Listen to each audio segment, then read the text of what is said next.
Hey ladies and gentlemen, this is Tough Tony here, back again.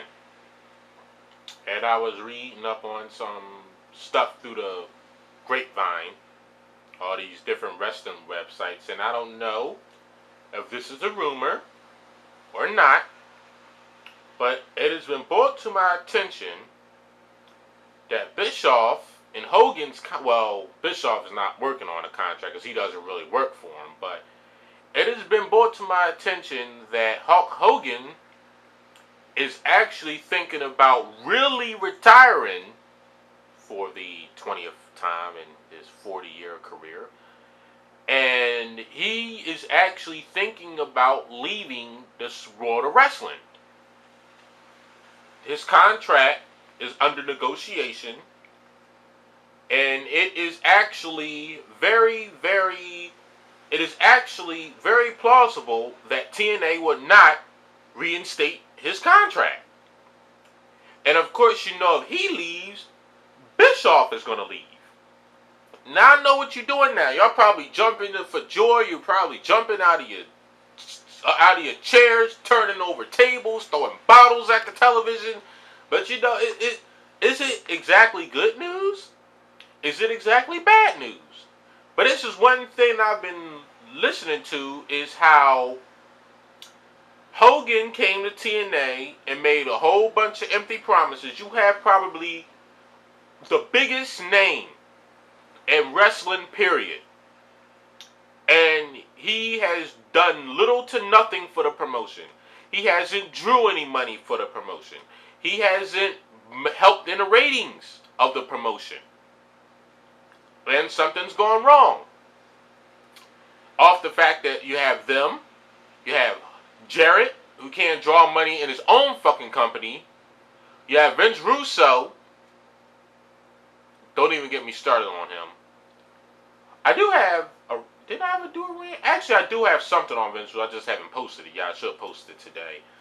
And then you have Dixie Carter, who has no fucking idea what she's doing.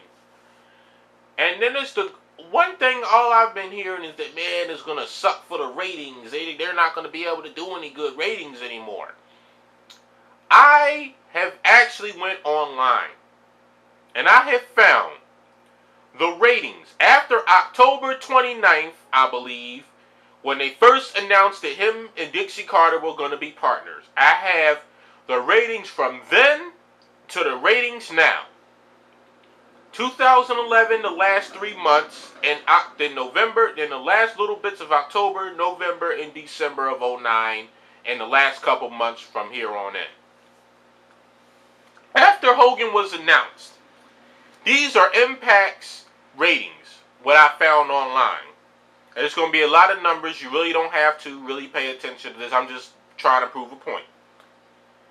They did 1.1, 1.3, 1.3, 1.2, 1.1, 1.2, 1.1, 1.0, 0.9, 1.2, 1.0, 1.1, 1.0, 1.0, 1.1.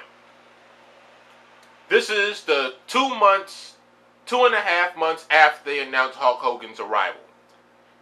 These are the ratings after Hulk Hogan's arrival. This is ratings taken from, I believe, July, probably from maybe, July, August up to now, probably.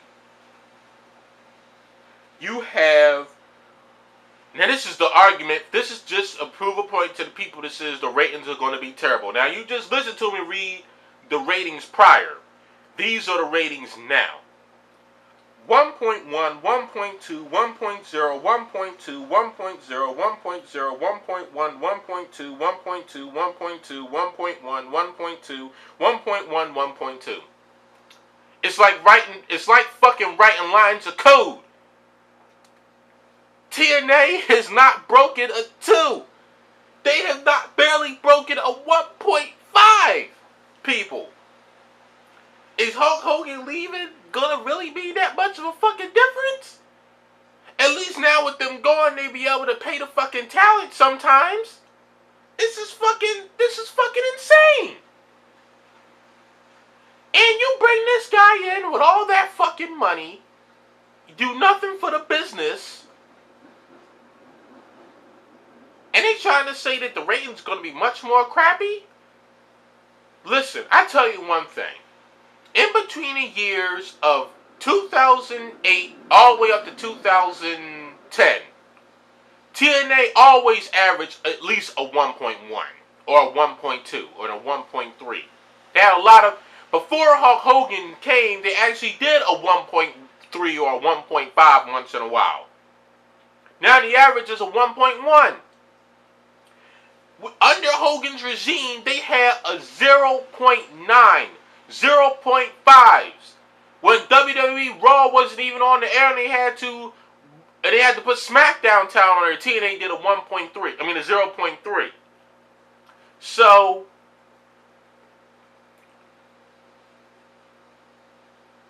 if our Dixie Carter, and I'm trying to save my father's millions of dollars that he put into her piece of shit company, I'll get rid of him. I mean, it's not going to make anything better, though. It's not going to make anything better.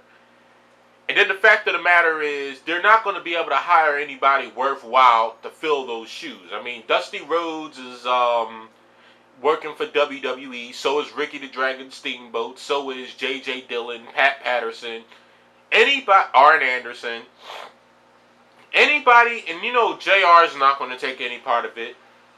Maybe if they do, they could hire Paul Heyman. My only thing about Paul Heyman, I don't want to see another ECW. I don't.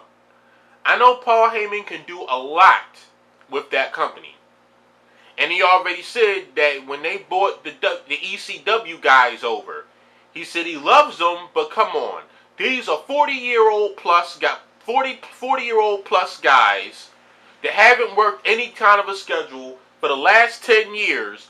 And I actually read how much they paid them. $250 a piece for that pay-per-view. Not $2,500, not $3,000. They paid them $250 a piece. A piece.